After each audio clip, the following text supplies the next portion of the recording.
বাংলাদেশের রাজনীতিতে একটা অদ্ভুত ভণ্ডামি লক্ষ্য করা যায়। যেসব হুজুর একসময় সুদের বিরুদ্ধে ওয়াজ করতেন, তাদের অধিকাংশই এখন আর সুদের বিরুদ্ধে কথা বলেন না। যেহেতু বর্তমান উপদেষ্টা ডক্টর ইউনূস তিনি সুদের কারবারি করেন, তার গ্রামীণ ব্যাংক সুদের উপরেই চলে, সুতরাং এই হুজুরগুলোকে আপনারা আর ডক্টর ইউনূসের বিরুদ্ধে সুদের বিরুদ্ধে কথা বলতে দেখবেন না। এই বাংলাদেশের অনেক রাজনৈতিক দল ভারত বিরোধিতাকে তাদের রাজনীতির অন্যতম প্রধান পুঁজি করেছে, অথচ তাদের অনেক দলই তলে তলে ভারতের অনুগ্রহ পাওয়ার জন্য এমন কিছু নাই যে তারা করে না। ইভেন এই যে জামাতে ইসলাম, তারা দেখবেন যে ভারত দখল করে, ভারতের বিরুদ্ধে যুদ্ধে যায়, আবার সুযোগ পাইলে ভারতের একটু অনুগ্রহ পাওয়ার জন্য এমন কিছু নাই যে তারা করে না। আমাদের বাংলাদেশের অন্যতম বৃহৎ রাজনৈতিক দল বিএনপি, তারা মুখে মুখে ভারত বিরোধিতার কথা বললেও তারাও ভারতের অনুকম্পা চায়।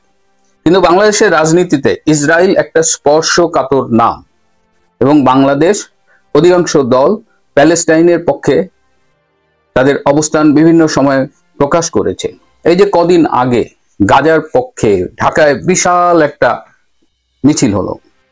আমাদের 1972 সালের 4 ফেব্রুয়ারি তৃতীয় দেশ হিসেবে ইসরায়েল বাংলাদেশকে স্বীকৃতি দিয়েছিল, কিন্তু বাংলাদেশের পররাষ্ট্র মন্ত্রণালয়ের মাধ্যমে জানিয়ে দেওয়া হয় যে এই স্বীকৃতি বাংলাদেশ গ্রহণ করবে না। বাংলাদেশ ঐতিহাসিকভাবেই প্যালেস্টাইনের পক্ষে, এবং বঙ্গবন্ধু শেখ মুজিবের খুব কাছের বন্ধু ছিলেন প্যালেস্টাইন লিবারেশন অর্গানাইজেশনের chairman Yasir Arafat.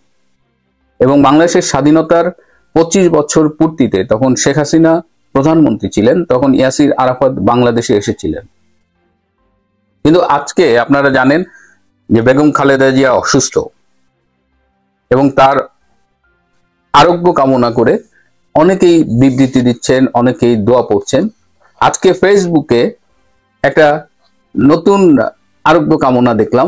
Bangladesh Israel friendship organisation BIFO, এই অর্গানাইজেশনটি বেসড ইন জেরুজালেম, এই BIFOর পক্ষ থেকে খালেদা জিয়ার আরোগ্য কামনা করা হয়েছে। আমি আগেই বললাম ইসরায়েল একটা স্পর্শকাতর নাম, এটা একটা ইহুদি রাষ্ট্র, এবং বাংলাদেশের ইসলামপন্থী দলগুলোর কাছে এই ইহুদিরা মোটামুটি একটা বলা যায় যে পরিত্যাজ্য একটা নাম।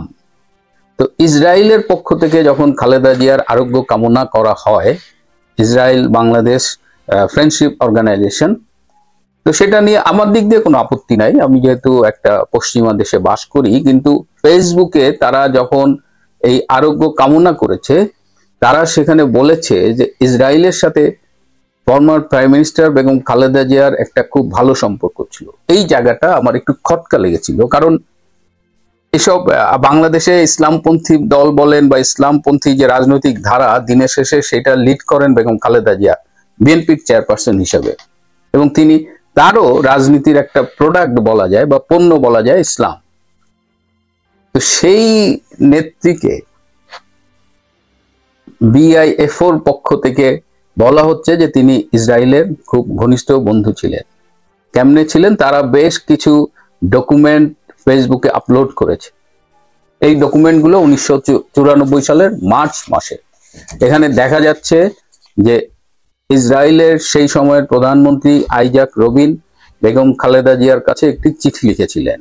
সেই চিঠিটি অবশ্য তারা ফেসবুকে আপলোড করেনি, যেখানে ইসরায়েলের সাথে বাংলাদেশের কূটনৈতিক সম্পর্ক নেই, সেখানে আমরা দেখছি দুই দেশের প্রধানমন্ত্রীর মধ্যে যোগাযোগ, এবং এই যোগাযোগ স্থাপনে বাংলাদেশের সেই সময় ঢাকা 12 MP সাভার আসনের মোহাম্মদ নেয়ামতুল্লাহ সাবু, তিনি ইনভলভ ছিলেন। আরেকজন ব্যবসায়ী এই যোগাযোগে ইনভলভ ছিলেন, তিনি আলহাজ মোহাম্মদ আকরাম হোসেন। আলহাজ মোহাম্মদ আকরাম হোসেন 90 থেকে 92 সাল পর্যন্ত FBCCI এর প্রেসিডেন্ট ছিলেন, ব্যবসায়ীদের শীর্ষ সমিতি। আর দুজনই প্রয়াত। নেয়ামতুল্লাহ সাবু 2014 সালে মারা গেছেন 7ই মার্চ হার্ট অ্যাটাক করে, আর 2018 সালে আকরাম হোসেন মারা গেছেন। কিন্তু আমাদের কাছে যে ডকুমেন্টটা এসেছে, যেটা ফেসবুকে আপলোড করা হয়েছে, তাতে দেখা যাচ্ছে যে জাতীয় সংসদের প্যাডে মোহাম্মদ নেয়ামতুল্লাহ সাবু MP একটি ফ্যাক্স পাঠিয়েছেন হিজ এক্সিলেন্সি ড্যানিয়েল মেজিডোকে। ড্যানিয়েল মেজিডো হলেন একজন ইসরায়েলি কূটনীতিক, যিনি 2000 থেকে 2006 সাল পর্যন্ত আয়ারল্যান্ডে ইসরায়েলের অ্যাম্বাসেডর ছিলেন। 94 সালে তিনি একজন জুনিয়র কূটনীতিক ছিলেন এবং তিনি, if I am not mistaken, তিনি সিঙ্গাপুরে পোস্টেড ছিলেন। এই নিয়ামতুল্লাহ সাবুর প্রেরিত ফ্যাক্সটির কপি তারা আপলোড করেছে ফেসবুকে। সেখানে লেখা আছে, His Excellency Daniel Megido, thanks for your fax. Your messages has been delivered to His Excellency the Foreign Minister of Bangladesh, Mr. ASM Mustafizur Rahman, through the courtesy of Mr. Sabu MP. Our Foreign Minister will carry it to our Honorable Prime Minister within few moments. If you need any further assistance, please feel free to contact us as and when required. Regards, নিচে নিয়ামতুল্লাহ সাবুর signature.